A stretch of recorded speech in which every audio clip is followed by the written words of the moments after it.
Hello, welcome to Londonia 2072. This is the first of a series of weekly podcasts. Londonia. What or where is Londonia? This is an imaginary future world as depicted in Kate A. Hardy's book of the same name, about to be released as an audiobook on Spotify's Findaway Voices and other platforms at the beginning of February 2025. London has become divided into two states. One whose inhabitants live in luxury and their only concerns are how to outdo each other in social standing, expensive commodities, and absurdly fast changes in fashion. While the other state is a chaotic sprawl surrounding this high-security, wealthy enclave. And there, the reality of the daily struggle of bartering and making do, a world where there is no longer any petrol or electricity or running water, all those basics we take for granted. The complete collapse of the internet took place some decades earlier, an event known in the book as the Final Curtain. In a sense, it's a parable of haves and have-nots, these two worlds becoming quite dissociated, where the wealthy elite view this outer chaotic urban sprawl outside their protective walls as absolutely terrifying, and they don't see the more compassionate, community-spirited side that binds the society together. The book could be categorised as dystopian fiction, although Kate prefers the term dystopian. In other words, there is a sense of hope, even with all these difficulties of daily life. Or as one critic noted, it's the idea of Dickens meets Mad Max. So, Kate is here to say a few words about the forthcoming audiobook. Hello, Kate. Hello. So, let me ask you, what inspired you to write this book? Well, I've always been interested in future fiction, speculative fiction. I wrote a lot of short stories, and often my stories appear when I'm either walking or swimming. And this particular story appeared as a very, very strong idea in my mind as I was getting out of a pool in France. It was extremely hot weather, the crickets were whirring, and for some reason this image of a woman living in an East London church with a horse sometime in the fairly far future in London came into my mind. I've no idea why, but that often seems to happen. So I got out and started sketching and drawing and thinking about it, and the idea sort of lodged with me and became a series of edits and short stories and eventually a novel which was re-edited, and I got an agent, and finally it was taken on by Tartarus Press in 2020. Anybody who reads the book and who knows London will recognise some familiar names. Sometimes they've been slightly changed. One of the names that comes up a lot is Hoxton, which is an area of London.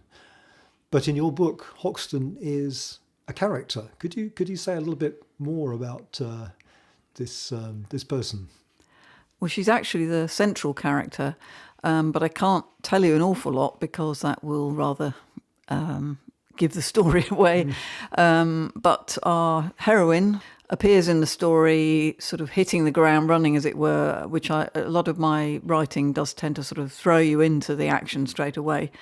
So she appears in the story without really any knowledge of what has happened to her. And the name appears along the way, which you will find out. Right. Thank you, Kate. Well, to end this podcast, we're going to hear from a rather important and enigmatic character. He lives in a corrugated tin shed in Hackrovia's Park Place. And he's called Jake the Prophet. And he's going to introduce Londonia and give us some insights into the time-altered language of this future world of Londonia. So thank you for listening, and we'll be back very soon with episode 2. I'll hand you over to Jake the Prophet. Londonia, that's where we are. A sprawl of a place surrounding the sanctuary, all of it once London town. Some say we're in the year 2072, others cycle 60. Who gives a creeping beetle where we are in the history of man? Fucked it up good and proper, didn't we? They, humankind generally. All I know is I got my shed, my friends, and a little bit of an angle on stuff. Visions, seeing to persons, you know.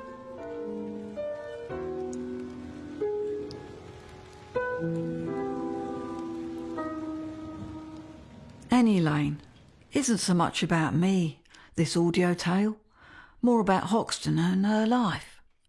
Got it sorted, she has. A finder's life for her. Whatever you want. Coffee, a gun, fresh meat, Noel, Zeitporn, Snash. Her and Jarvis, they'll find it. For a goodly trade, of course. All sorted until a jaunt into the sanctuary caused her to learn something that opened up a chink into the past. Something that started the ultimate finding mission. Anyway, I'm getting ahead of myself here. Pull that armchair up to the fire. I'll put the kettle on if the water mech's been.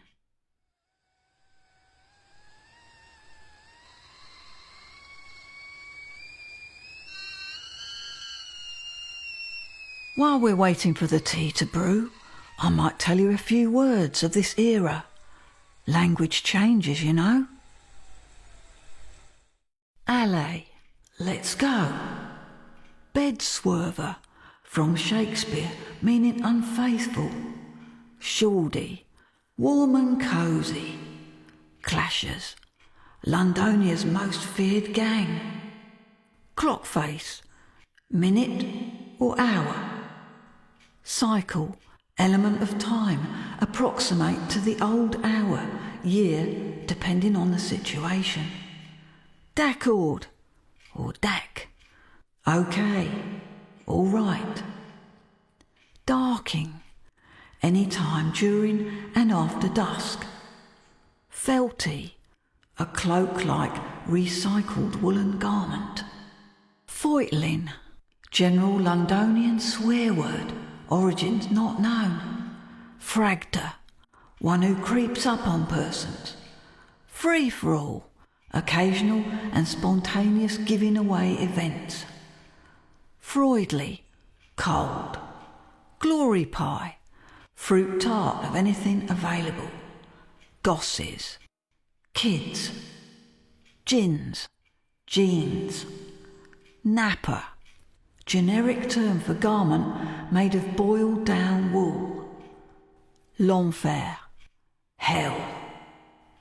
Mech, gar. Man, guy, bloke. Murder, shit.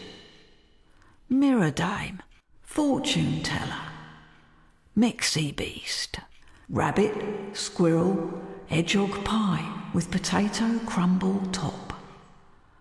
Moonful, a month. Aujourd'hui, today. Sevday, week. Shouting house, auction rooms. Streepeaser, dubious peddled food, often circular breads containing food and non-food. Swagger, someone who combs the Thames mud for objects to trade. Truc, thing. Fray, true. Weld up, weldage. Splice up, splicage. Marriage. Zeitporn, any type of pornographic, written or illustrated material causing more than a sharp intake of breath. There's a full glossary in the back of the printed book if you care to have a read. We hope you enjoy this ear-orientated tale, which was made entirely with human voices, hand-gathered sounds, bits of metal, string, and a very good plum wine, circa 2064. Jake's the name, Jake the Prophet.